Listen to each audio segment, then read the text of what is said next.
Can we have a round of applause for Geoff McFetridge?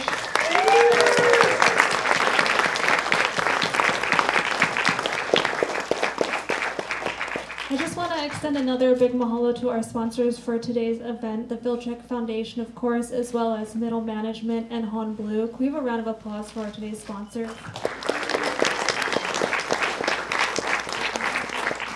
And now, without further ado, I would like to bring forward Geoff McFetridge and Jasper Wong.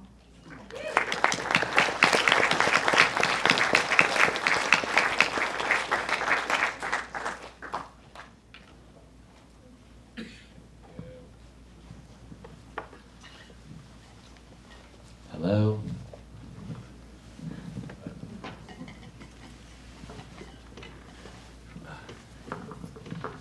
Hi everyone.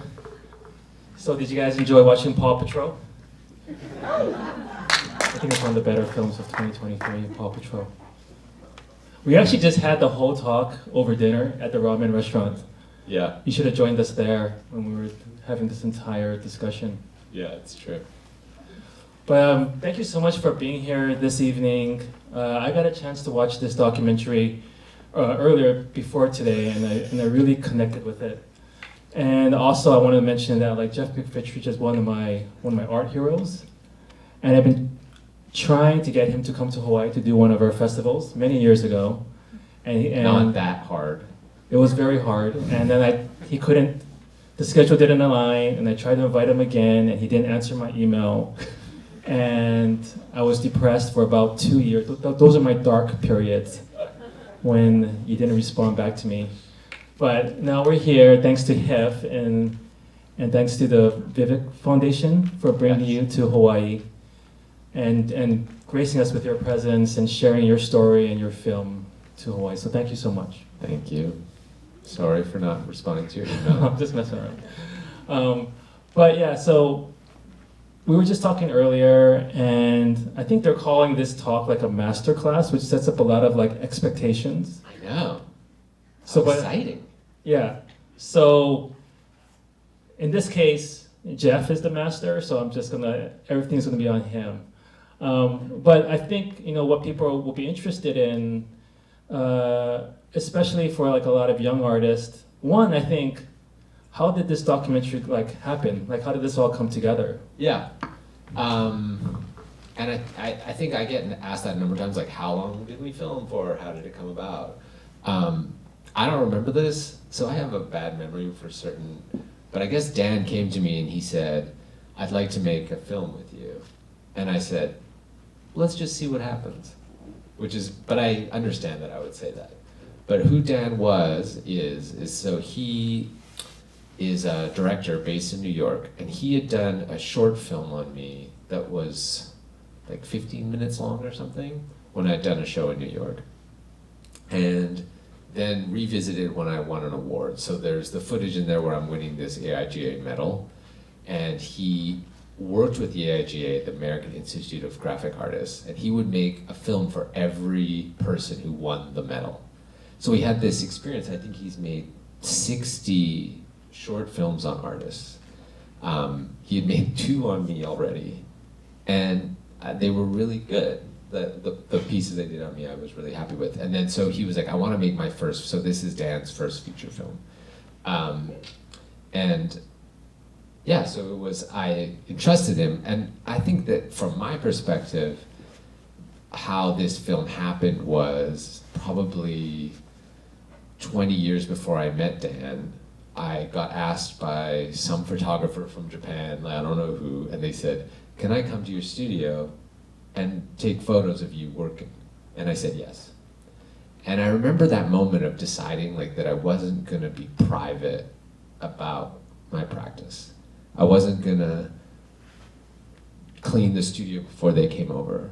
I was gonna answer questions as in the clearest way possible. I was gonna risk coming across as overly sincere when I answered questions, but I knew also that it was gonna be simple. It was just about clarity. Like, I'm just gonna reveal the reality of my life. And so then, I mean, Dan told me that he says that there's like something like 20 short films on me. Because different people would ask, like, can I come to the studio? And I would take it as like a challenge of, like, I didn't want people to come to my studio. I didn't want someone to, put a camera a foot away from me and film me drawing.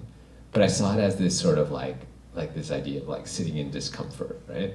Be uncomfortable, because I would say to myself, like, no one else would do this, so I'm gonna do it, And then, so it really culminated in this film, and so this is a totally new experience. I mean, I made a joke earlier about, now you know these things about me, and it's really it started at some point when I decided I wasn't gonna be private, and then this is like this exaggerated version of that. So how did it feel when you first watched the film? Like, what was that experience? To sit down, were you with your family and you guys all sat down to watch the entire film beginning to end? I was with my wife, Mm-hmm. and we sat down and watched the first version of the film, which was actually very different. It was a lot of the same footage, but it was different. And what's really funny is that, like, Dan was obviously really nervous. The film was done, but he had always said, like, if there's anything you don't like, we can change it. And I just watched it and I had one note. I had said something about like a band, and I was like, that's mean, like, change it. So we changed it to The Doors. And, because I was sort of mean, but it's okay to be mean about The Doors, I figure. No, but so I watched the whole thing and like basically no notes. And that's sort of strange too. Like, so I had no involvement in, I never told Dan to talk to anybody. He did it all on his own, because I wanted to stay completely out of it. I wanted it just to be his perspective. Like, if I made a movie on myself, I'd make a different movie. It would be something totally different. But what's interesting is somebody else, that for it to go through another human, and the art changes and his impressions change or something. And then the movie changed, we watched it again, and that, no notes. That was just it. So how did your daughters like it? Because in the film you say that your daughters are sort of your most honest critics, and same with my daughters. Like, I would show them stuff and my youngest would be like, no, that sucks. This is so very of my family. So my younger daughter, who I'm dancing with at the end, she saw it when we had a screening with like 300 people, like friends and stuff, in Los Angeles. That's the first time she saw it. And then my older daughter, who's at college, I sent her a link to it, and I was like, she's never gonna watch it. And then You check like every day to see if there's a V went up to 0 to 1. yeah, It's exactly. like she was just like, oh yeah, I'll watch it. And then finally there was a screening, and she sat next to me and watched it at a screening in Los Angeles. But that's very of our family. Like, she knows, like, oh, it's like dad stuff. Like, we try to keep it like low level in the family. And she does it naturally. She's like, I don't need to watch a movie about my life or my family's life. I think we were talking earlier about, I felt like I had some parallels with like my own career, or coming through art college and trying to like discover my work, and starting off as a graphic designer. And when I was going through art college in those early years through the graphic design program, because I actually went to CCAC, which Dan also went to, but Right, I didn't have any classes with it, but my friend told me that we were there at the same time. But at that time, graphic design was they didn't let you draw. Like, those classes were always like, okay, you're only going to do photography and typography, and you're going to typeset and do all this stuff. And I always like would want to draw things, and they would never let me. And I really like hated graphic design at that time. And I was watching your film, I was like, oh, you went through kind of a similar thing, or did the same thing, and we kind of had similar inspirations, because I was like, I noticed I would do some of the same stuff, like Xerox things over and over again to try to like make it look and give it more patina and do different things. Yeah. So how did from there, like, how did you suddenly have that sort of like, like, you know what, like, forget this stuff, like, I want to illustrate, I want to draw? No, I think that, like, we do have a lot of things in common, and I think I meet people all the time who say, like, oh, when I was in college, like, I did a paper on you, or I'm a fan or something. And, like, I understand, like, that I think that this film is unusual. Like, I'm not the type of person that gets films made about. Like, there's almost like no graphic designers or artists with films on them. Like, most artists don't have films made on them. And I think that what's, hard to understand, and it's gonna be harder over time, is that, like, I represent, like, a period of time. Like, I span this period of time where our understanding of what being a creative person has changed dramatically. And I stepped into this world where there was this really clear division of what you were gonna, to be like a commercial artist. Like, for me, being an artist was out of the question. I didn't know any artists. I mentioned in the film, like, I didn't have any, like, it was a mystery to me. Like, it wasn't, nothing I consumed felt like it came from artists. It felt like it came from, like, the world of products and the world of, and so that's like, I'm a product of my time. Like, my heroes were brands. They were Sims skateboards, and they were Pusshead, like, what's Pusshead's real name? I don't know, like, so there's all these things that are, like, more about, like, I was being sold this culture that was very powerful, and it wasn't coming from art. So I make this choice to go into, like, commercial art. And then there's this division between illustrators and designers. So that's what you came across. So, like, I chose, like, well, I'm gonna be a designer, because, like, the designers tell the illustrators what to do. And then, but the reality is I didn't want to answer any of these questions. I didn't want to define myself, but it took years and years to just continue doing what I'm doing until those, and I know now, for me, it's less of an issue, but I think in the world in general, we're starting to be, like, as the entire fields are redefined by media, all those sort of, like, fiefdoms of creativity become irrelevant. And it's just about, like, there are, someone at dinner said, like, oh, is your wife an artist? And now I just answer yes. Like, no, she is not, like, a transactional artist. She doesn't get paid to be an artist, but yes, she's an artist. She worked as an actress, but she's a creative person. And I think that we're getting closer to that point. But I represented, I think, like, to get back to sort of what you're saying more distinctly, it's like, I think there's tons of people still struggling with those issues. I struggled with them like 10 minutes before, I think, a lot of people, and I came up with my own solutions.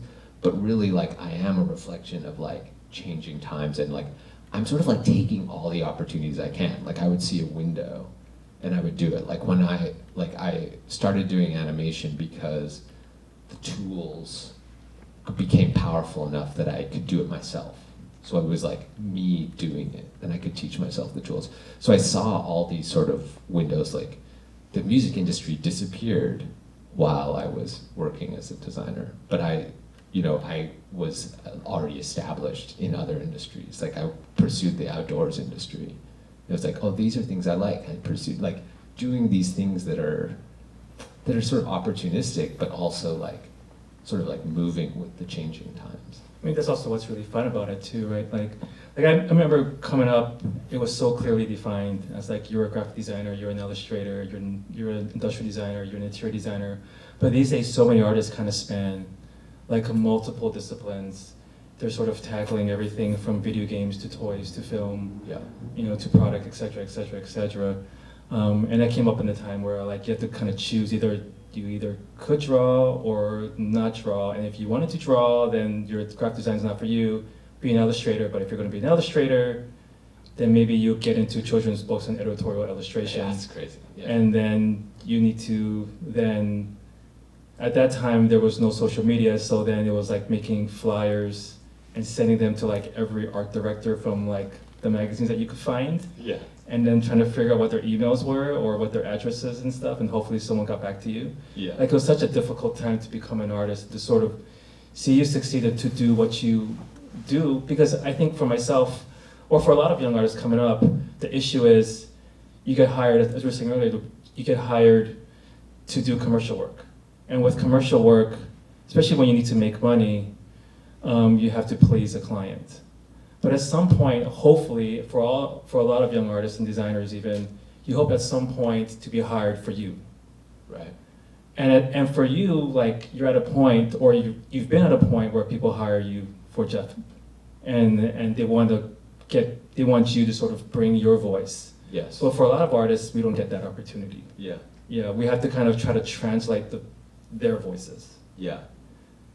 At one point, sort of like, did that happen? Did it happen like right away, or was it like sort of when you just keep it was like a gradual? Well, I mean, I look back, like, to me it's like amazing. Like, I would say, I don't know when it happened, but there was a time when you had to request credit on work, and you definitely weren't allowed to sign work. And that seems to me like totally crazy now, you know, that it was like, oh no, you're gonna do like a movie poster for us, and no, we're not gonna mention it, or it's like it's a total secret, these creative pursuits. And I think that is, you know, but I think that we also have, I mean, the stuff we were talking about, it's like there's this, like, you internalize this value. So it's like, okay for the world to think that, like clients to be like, oh no, we're never gonna credit you. We just, because you got paid, so you don't get credit. But the fact that for decades we just, as creatives, you internalize that and you go like, oh, I don't deserve credit. And that's the stuff that I worked hard to push against the entire time. That, like, I would sign work and I would make every job harder for myself, because I would not sort of, it's not that I wouldn't compromise, but I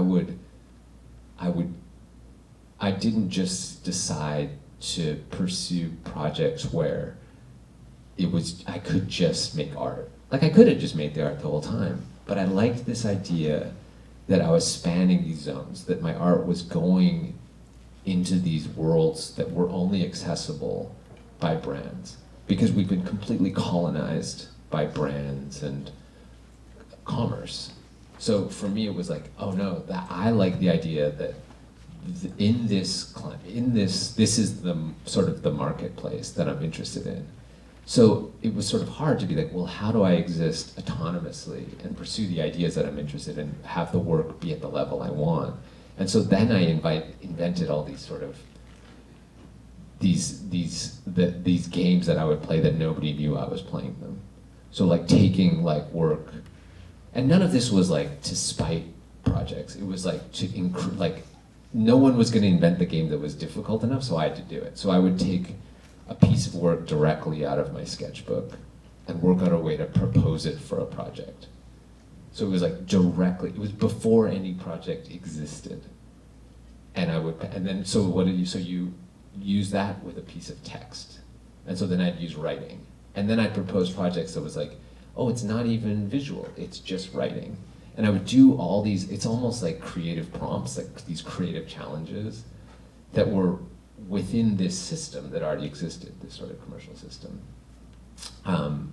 And so that's like, it's sort of like doing more work, but I knew that it was a way to like change this landscape that was sort of flawed. And small things, like I'd never used the word illustrator.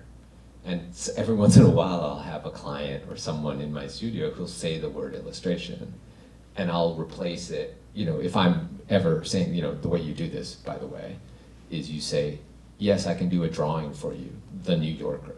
Like, I'm working for The New Yorker, I'm working for the New York Times, because I do that stuff sort of for fun, because that's another place where like drawing exists, art exists, but they'll, you know, use the word illustration. And for me, it's like illustration means like, okay, someone has an idea, and then you draw it. Because that's the tradition of like old style. But that just doesn't even exist anymore. The brief is now read this article and like do this, you know, there's no art direction or very little. But I think all those things, like being very conscious of the language you use to talk about yourself or the work, and also then the practice within the practice. So you exist in this world, but you don't let it define how you work, but that means you have to define it for yourself. And it doesn't have to be complicated. It can be just as simple. You can have, you know, it's like almost like you have this secret, and that's the thing you're pursuing. And so if you look within my work, there are these consistencies, because that's like this system working within these larger systems. You know, one of the things that I've noticed about you and your practice is that you found a way to balance like fine art and personal work with commercial work, that you are able to sort of go between the two very seamlessly. I know very few artists that are able to sort of be in both. And for you, it seems like it's just one world, like everything just kind of works together. For some artists, it's like, okay, my commercial work sometimes doesn't really look like my fine art. And you have like gallery shows and shows in museums, you have collectors, and when you see your work, you know that it's yours, like it stands out. I can like spot it like a mile away, like you know, it's very recognizable. I think for a lot of artists, especially here are designers that want to try to like do both, like you know, because for a lot of fine artists I know, they're not allowed to be commercial artists. Like I know a lot of That's artists. still true. Yeah, they're like, hey, my agents or my collectors or my galleries are like, I'm not allowed to do that, or I'm not allowed to do this work for this magazine or do this work for this brand. Like I have to purely be a fine artist, especially if I want to be quote unquote blue chip. Right. And I was like, I want to be blue chip, and I'm like, what does that mean? And who decides that? Well, once you're blue know. chip, then you can tell them once they're blue chip artists, they can stop doing the commercial work. Yeah, because I have a friend recently that's sort of like heading into that realm, and they told me that their gallerist said that they're not allowed to do public art anymore. Like Yeah. they can't do murals anymore. Yeah, yeah. But I'm like, murals are such already like a big part of American like art history, and there was never like Diego Rivera wasn't like you're just you're not allowed to do murals, but that was such a big part of his practice, and so it's like such a new thing, and so I'm wondering like how you were able to do that. Like to me, it's like I'm in awe of that ability, because then for me like these days like I'm way more commercial. Yeah. Like I take it more commercial, but also because I'm a father and have kids and I have financial responsibilities, etc.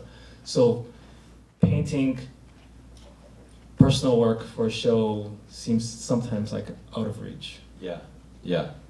I mean, I have a lot to say on this subject, and I think everyone has to look at it for themselves. But I mean, I think one thing I go to is like when you read like the history of fine art, like there's like Jasper Johns and Robert Rauschenberg. They famously did window displays it was like Neiman Marcus or something in New York. So that's part of their biography of like, isn't that quaint that they were doing this for money and then they stopped doing that work and then became some of the most important artists of our time. Andy Warhol, Robert Rosenquist. There's many artists who were mural painters, or Andy Warhol was a designer. And to me, and I feel this wholeheartedly, I think, wouldn't that be cool if they kept doing the window displays, right? But of course, their dealers said the same thing. Oh, stop, because you're doing that for the money, right? You're just, oh, of course, and the window displays sounded amazing. There were these incredible like trains and fun, and like they were full of ideas. They weren't like, oh, what do you want it to be? Like it's a bow on a present. It was art. But that's about like the perception of it. And I wonder how they would feel. Like if I said that to Robert Rauschenberg, would be like, oh, no, we hated that. Or if he would be like, yeah, those were amazing. And like assemblage art, like how is that not like some grown out of improvising window displays? So I think that's like, it's like this perception. And I think it's like, what kind of challenges do you want to take on as an artist? So for them, they were like busy with other ideas. I'm not that busy with other ideas. I actually am interested in, I don't know why, I think it's like a sickness, but like because the most powerful things I saw as a young person were on skateboards or whatever, or these just the time I grew up in. Like it was like hard drugs. So I can't help but be like, I want to still do the window displays. Like I could just do fine art, no problem. I make less money from commercial art than fine art at this point. But like I like it because I think it's something that's just like a world I want to explore. So that's a part of it. Like you have to want to. I think the thing about like it is true. Like the art world, like the world, it is a closed world. So if they decide like, oh no, I don't want to. If you're doing commercial work, I won't present it to my clients. Or I don't know. But there's a whole other world of galleries that isn't like our world, or that it's like, you know, it's all on a sliding scale. So like I don't believe in ever waiting for some bigger boss to tell your boss that you're okay, you know? Like I think it's like you naturally just produce. Like I believe in the onion skin. Like when I started making art, it was for the closest people around me. It was for my friends. And I knew if my friends didn't like it, it was irrelevant to anybody else. So I created art for those friends. And then it grows out of that. And I find that at the farthest end of the onion skin, it's still related to the inner layer. It's basically the same thing. And I think that that's the same as like waiting to become like the outer layer. Like, oh, I'm gonna skip the whole middle and I'm just gonna go to the outer layer. You know, that's like a weird onion. It's actually hollow. It's an onion balloon, right? It's a void. And I think that, yeah, it's sort of like a whatever conversation, because it's like, it varies from person to person, you know? Like, I think, like me, as if I was just driven to be a fine artist in the most conventional way. Like, oh, that's my path, and I think I'll totally do that path, you know? But I am interested in this sort of in-between zone. And I think it's also like, it's the same as like inviting people into my studio. It's like deciding to be uncomfortable and do things, like take on a challenge that no one's asking you to take on. But I think that in my time, like the reality is, like all the hugest artists are doing licensing deals. They're doing projects, they're doing, like now in our time, Damien Hirst is collabing with Levi's. Like a C-level like brand, you know? And it, like, look, we're not even talking about like some Montclair or Hermes or Nike or whatever. And I think that climate is completely changed. And then you still have your friend has a gallery saying don't do murals. Yeah. It's like, so you have it all at once. It's you have to decide what you're gonna pay attention to. With that, I wanted to sort of also open it up to the audience. If anyone else has some questions, so it's not just the two of us. I know that everyone just finished watching the documentary and there's gotta be people with tons of questions. We have Geoff McFetridge in Hawaii. Take advantage of this guy being here. Doesn't anyone want to ask me how I don't take meetings? I mean, Oh yeah, the that's meeting? usually- Yeah, I mean like I brought it the up. number one Yeah. question. That was one of the first things that I asked you when we were having dinner. I was like, oh, that's so magical to not have meetings. Because some days I have like my entire day is just meetings. But that is generally the number one takeaway. And now, like the number of people have seen the film enough that I've had meetings. So that with was people. scripted. So that was scripted in the Yeah. film. You're like, No, put this it's in here real, so that it's people real. know that. But I'll talk to people and they'll be like, okay, I know you don't like to take meetings, but can we talk? Like they're like, it's as if like I won't even like talk about something. But yeah, like I think it is. I mean, that's in a way like it's gonna be really interesting. Like, if you have a film about you, how it changes your life. Like I'm already seeing, like it's really out there now for the however many people. Like it's in the hundreds of the people have seen. You know, it's just been at like 3 or 4 festivals. But yeah, I think that like we sort of talked about like that there's actually a lot of complexity to this idea of not taking meetings. Like what I was saying is like there's all these aspects. Like one of them being like I'll talk to potential clients or people through drawings. I'll present like many drawings. Also, it means if you don't have a meeting, it'll mean like I'm gonna come up. Like you're not even gonna give me a brief if it's a project, or I'm gonna actually do more work. I'm gonna produce like 40 drawings for you that are gonna sort of predict any possible conversation. And I'm gonna just basically like, let's skip straight to the good stuff. Because the only reason like I don't take meetings, it's not like I'm actually like, I like meeting people. And I think that's a great part of my work is I meet interesting people and interact with them. But what I don't like is wasting my time. And so it's like, well, what's a waste? What's not? And it's like, I do value my time. Like time spent doing something creative wins over other stuff, or time spent outdoors, time with my family. There's all these, like you can value your life. Like some things are very tricky, But with your time, I don't find it tricky at all. It's like very simple. And so you, like, if it means like doing more work, I'm willing to do it. If it means like going out of my way in some other ways, I'll do it over having a meeting. So that's like the other side of it. It's not just like being difficult or something. I think you have this ability to sort of like just, I mean, that's what's great even watching this film, is that you help even change my perspective on things. Because usually when I get called for a meeting, like I go into the meeting feeling like, oh, I gotta do a meeting, I don't want to do this meeting. Then you have to go through the whole process of the meeting, like we said earlier. Hopefully there's not people that I have meetings with here. Because then there's always like the small talk, and then you gotta like go through the brief, and then sometimes they want to like describe the entire brief, which takes like super long, and then the worst is also like Zoom, because then you have to be super focused, because they can see you watching them. Sometimes you're like, I think my camera broke, so that no one can see me, because that's sometimes like the doodle, but I don't want to be disrespectful.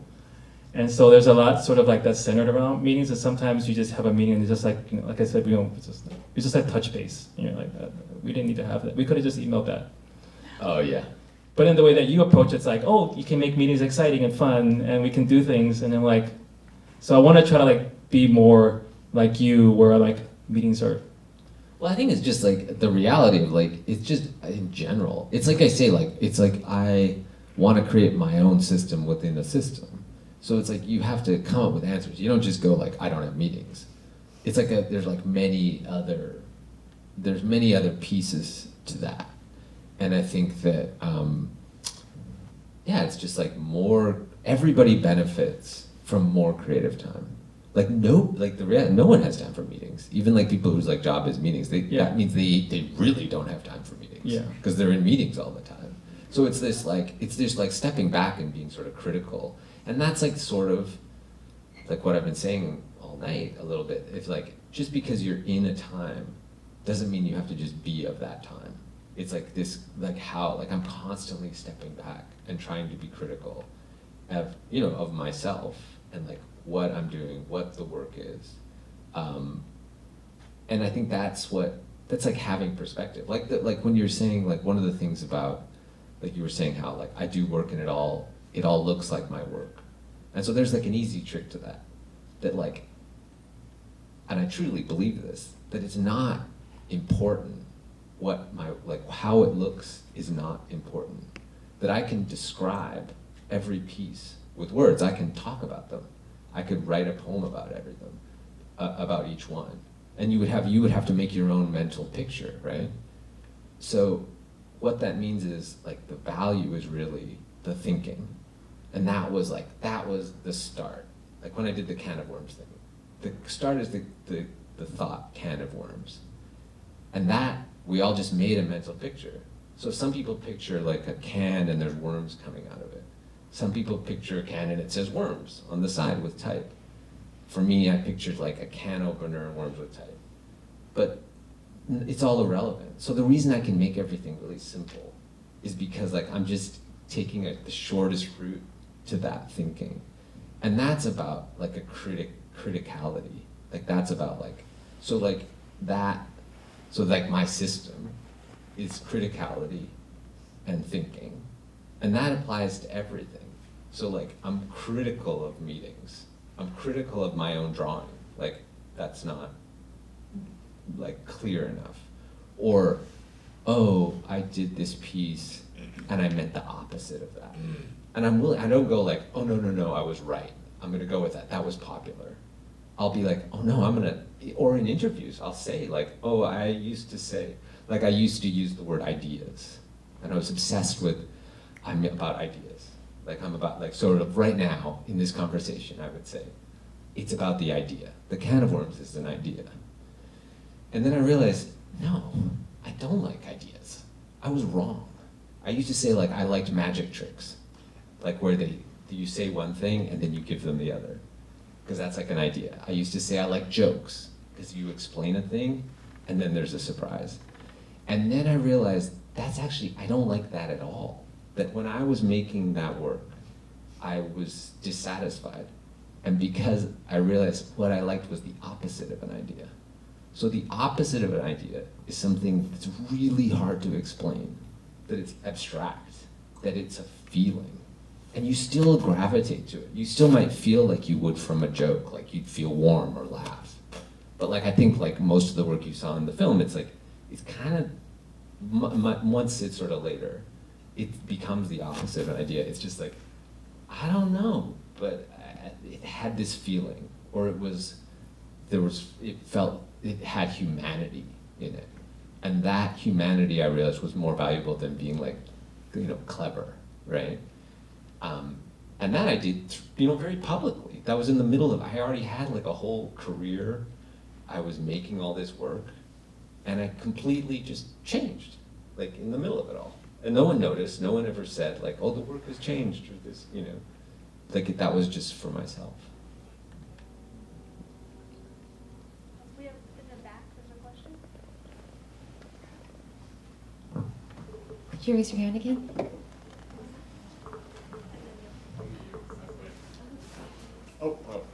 Hey Jeff, big fan of your work at Doc, it's great. 2 questions. The first one, after the QA, would you be willing to draw something on my arm and I'll get it tattooed this weekend? You don't have to answer that now. The second question, I'd just be curious to hear about the Hermes project, like how that came together and how that became one of your, I think you said your 13% of yeses. Oh yeah. That's really funny because like, this is very much how like, I'm a believer in like the cosmos. Like I have no agents, I have no lawyers, I have no representation of any sort.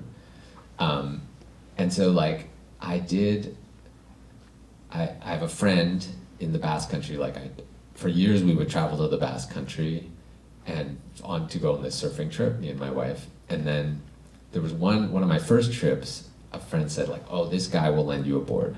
So the Shabby lent me a board. And then we became friends for like 15 years. And I would go and we would surf and eat food and whatever. And then one day he calls me, he's like, I have a surf shop now. Do you want to do a project? I was like, yeah, of course. And so that's a yes, right? And he's like, I want it to be a collaboration with Hermes, which is completely bizarre. Like, he has this tiny, he's a really creative guy. But I was like, okay. So we presented the work to Hermes, and they were like, no. But who's this guy? And he was like, oh, I'll introduce you. And so Hermes, and they said, we have this project, and we think he'd be perfect for it. So I say, we start talking, and they have no idea they never Googled me. And then, so we do the first project, and they're like, oh, this is very good. And they're like, we saw this thing you did for something. Like, we saw you did like a project with Apple. I was like, yeah. They're like, oh, that's really cool. And it took them we did 3 projects, and they just were responding in real time to work they were seeing that I was presenting to them. So that's to me, that's how everything works. Like the onion skin. It was really just this guy who lent me a surfboard and was a friend, and then it goes out. And I mean, they're sort of the best brand in the world for many reasons. If you look in the totality, they're privately owned by the family that originally owned them. There's all these aspects. They're very interesting to deal with. They work in the highest quality. But it's it's sort of, I guess it's ironic, but it's not ironic because it's just the way the world is. The world operates that way, I feel. I don't know about the drawing the tattoo. I have to talk to your mom first.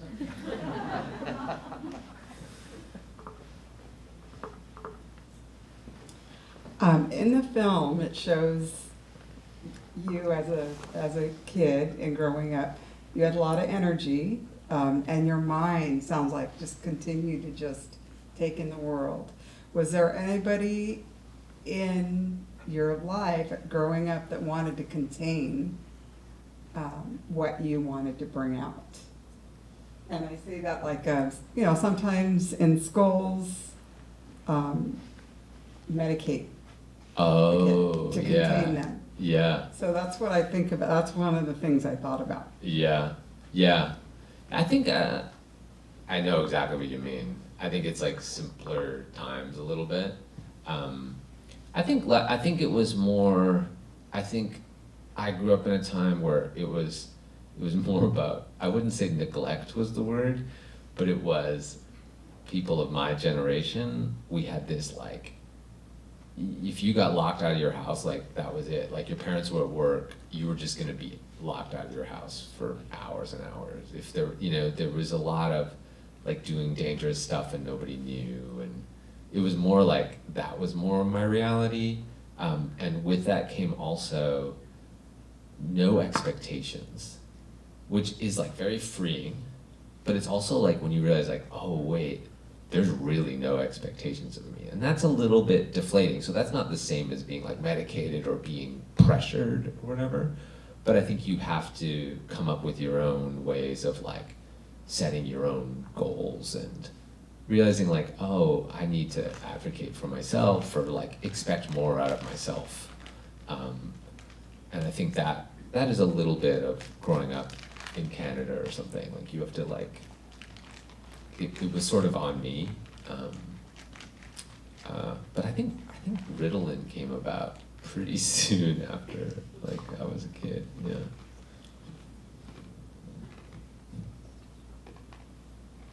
the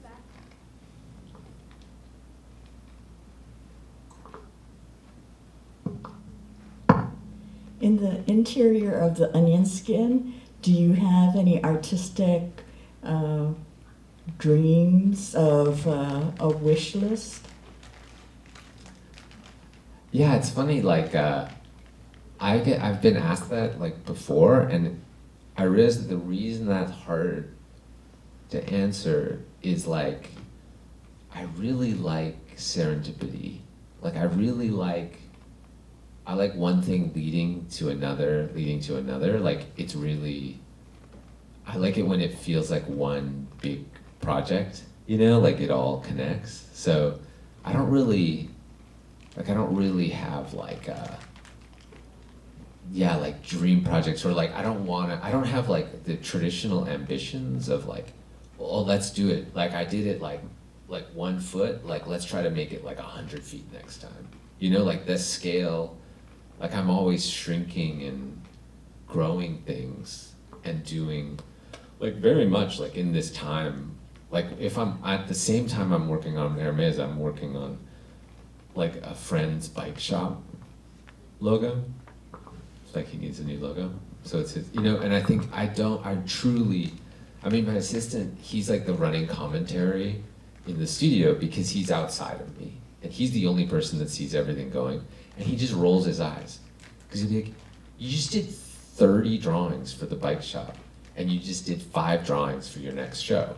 And he's legitimately frustrated. He's like, that is like, but he also knows that there's like a system that it's like, that like I'm like spinning, like sometimes like some wheel spin is good, like you sort of heat up the wheels and then you get like grippier, and it's not really healthy to like value, like it's sort of a fun game to like decide like you have your own value system, and it is exciting. Like I do answer the phone quicker when it's like Apple or Hermes or something, and I'm working on some Apple stuff now, and it's, but truly it's like the highest goal is when it just feels like one thing sort of happening and connecting.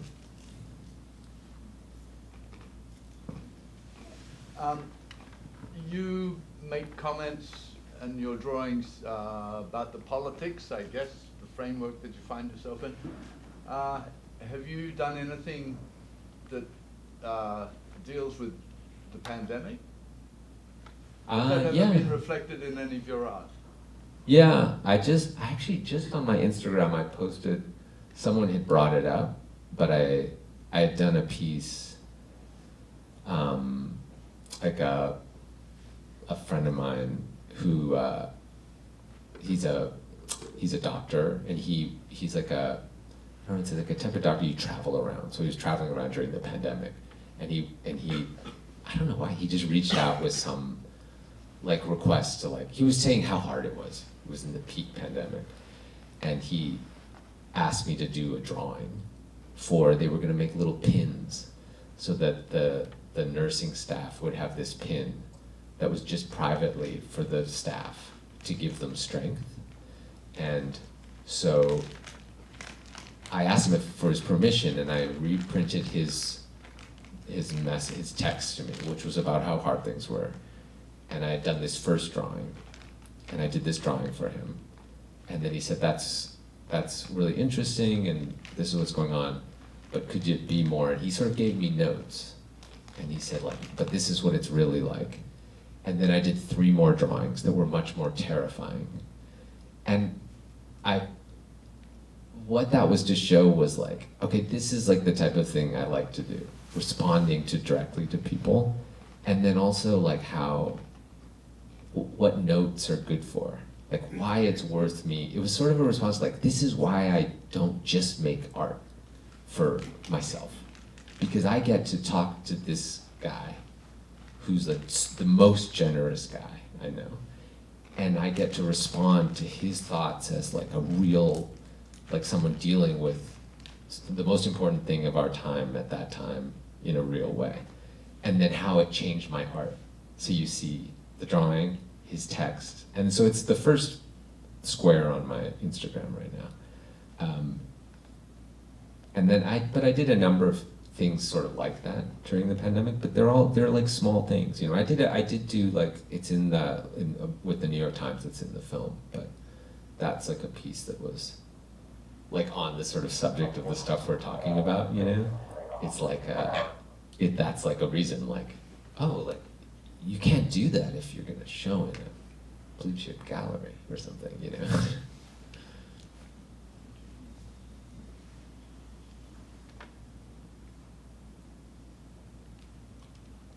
Any more questions? I do want to ask maybe questions about technique. Because I know that's within the film, there are times when you're trying to figure it out. And I'm always really interested in artistic process and how designers and artists try to figure out how best to convey the work and put it into physical form, or translate it from like maybe a digital form or from drawings. And I noticed that in the films, I can see that you use sometimes frisket. Sometimes you're just using smaller brushes to do like just perfectly lines. I'm curious about sort of like what you use. I'm curious about the paint you use. Like, are you using, I assume, acrylic? Yeah. No, I view, like the way my studio is set up is like it's 2 floors. I don't know if you can tell in the film, but it's 2 floors. And the top floor is like where I sit and draw. And so that's like sort of like, and there's computers up there. And it's like sort of the brains. And that's where I sit and I like draw and I work in this very consistent way. And then downstairs is like a rougher sort of area and like a painting studio. That's where I paint. So like for me, it's like there's like, it's like it came out of naturally, like over the years, like my process has developed. But really it explains like the 2 types of creativity. There's like mechanical creativity, which you might have if you're like a carpenter, or something that's very familiar to artists, like auto mechanics, and that's like thinking with your hands. And then upstairs is sort of like conceptual, or like some like working out problems of thinking. And so materials, like once that became clear to me, like once I sort of really was pursuing painting in sort of the way that I'm doing now, I started realizing like that there's all like with mechanical creativity, there's also materiality. And I started breaking down like what stuff I was doing and what was working and what wasn't working. Like an example being, like I never thought about this until I was like whatever, 38 years old or something. And I realized like the reason I draw with a pencil is because a pencil is slower, because if like a pen, like compared to like a pen. Like I was drawing with fountain pens and I was drawing with pencil. And a pencil, because you're like grinding out pigment, it's slower. And smoother paper is faster than rough paper. So this is like basic stuff. But because I'm drawing, that's usually, as I'm thinking, I realize like a pencil moves as fast as I can think. So as you're going, like I'm just making it up as I go along. But if you do it with a pen, you're already, it's too fast. And then also that how small you draw something. So if you draw something really big, like if you're a muralist, the reality of doing a mural is you have really a lot of time to think it through because you're moving with it. So that is like the way I view materiality. So there's this point where I'm like, oh, I'm gonna think of everything that can change the work, but not just like what it looks like. It's like how I interact with it. So yeah, I've used this acrylic paint. It's called Golden High Load. It's like the most expensive paint you can buy. It's like absurd. But it's because it's basically gesso. So gesso is like how you prepare a canvas, and it's this like natural material that used to be based on like something very non-vegan, but this is like artificial, and then pigment. So there's like a binder in pigment. So it's like super powerful. Yeah, I was gonna ask that question. I was like, do you mix it with gesso? Because some of the colors and the way that it comes really opaque. And I think painters realize gesso is beautiful. Yeah. It's very beautiful, and it's like not just white. And when you put it on, it's like dense. Like Yeah, because I heard Murakami, he'll put like 10 layers of gesso. Yeah. Until like the surface is like eggshell. Yes. Smooth. Yeah. That's like a common paint. That's like a thing that. So then you have this perfect surface. But I like there to be halfway there. So I do 3 layers of gesso sanded, and because I want you to see the transparency that I put on the film, like put on the paint. So I like the paint to be as thin as possible, so that the surface, I'm replicating like printed processes. I'm replicating like the world of production. So you start to question the image you're seeing. Like at first you just accept it, and then you start to wonder like, how was this made? Which is a little bit like Murakami. Like I feel like he's responding to like many different forms of like pop art, but like popular culture. But yeah, the qualities of that paint, it's very difficult to work with. It's like it's horrible to work with, but you can get like this amazing colors. So then from that, it's like, how do you work with it? So like some layers I can brush, some layers, if it's dark colors, I spray it. And that's when it comes into using Frisket and tape and masking. You use like airbrush? Yeah, like but it's like a big, like a HVLP, like big gun, so that it can push like really thick paint.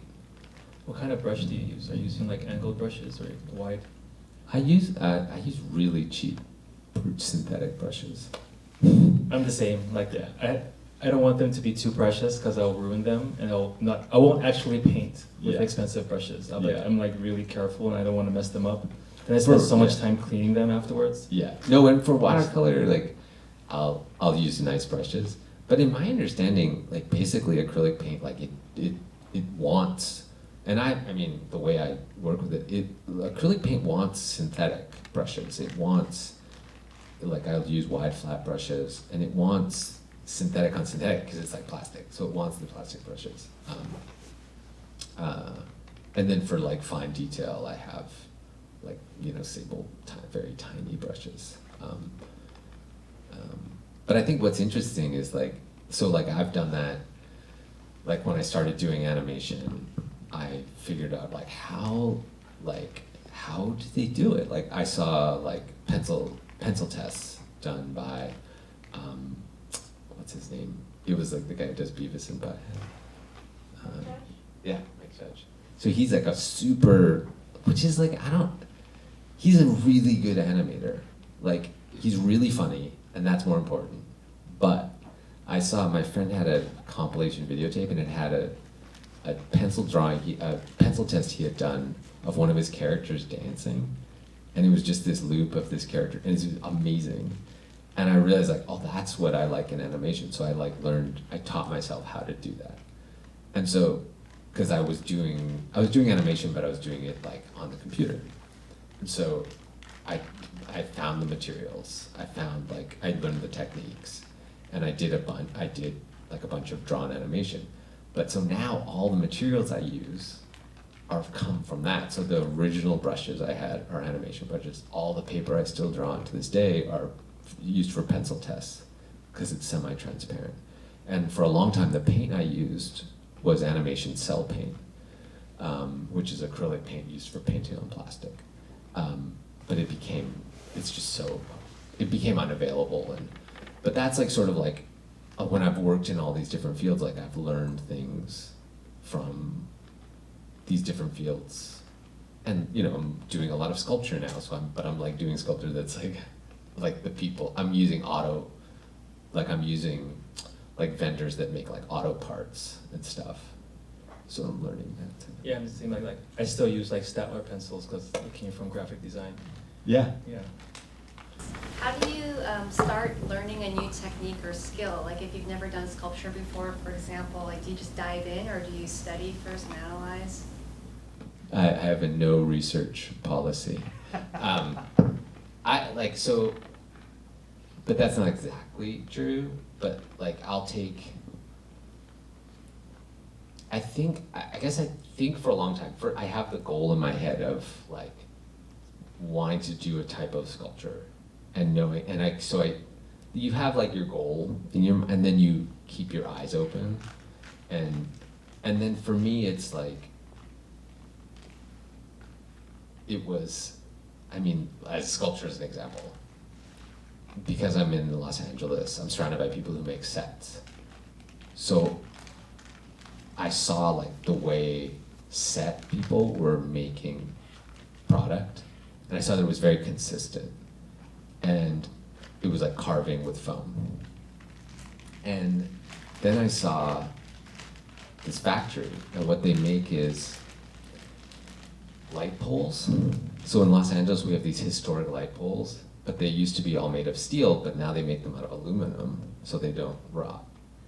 And so it's like, I was like, that's amazing, because it's like part of Los Angeles history, but it's also very accessible and inexpensive, as opposed to bronze or something. So I like combined these two things, like carving in foam and casting in aluminum. So that's sort of like the drawn animation thing. It's like finding like these worlds and finding the simplest version of their world, like what's at the most accessible, and so like that's sort of like aluminum, like so it's sort of like low culture, but then doing something unusual with it. So I'm always challenging these people, like they get the things to cast and they're like, whoa, we don't know if we can do this, but they try because they're into it, and it's unexpected for them. But it's sort of like that, like the no research thing is sort of real. Like I think we have this tendency to like Google like aluminum casting, molding, and what you come up with is this insane panorama of like materials and opinions and experts and YouTube videos. And I really do believe in this sort of like, it's a little bit onion skin, like it's like, what's the thing directly next to you? And I know tons of set decorator people, and I've seen it around, familiar materials. And I think that's like, there's something to that, to the no research thing, because it's more like it's like staying within your community or something. Thank you. I think with that, we're going to wrap it up. But I just want to say thank you again for being here. Thank you to HIFF for bringing you, and Vilcek Foundation for bringing you to Hawaii, and for sharing your story and your words and your inspiration to all of us here. Thank you so much for doing this, and yeah, thank you, HIFF.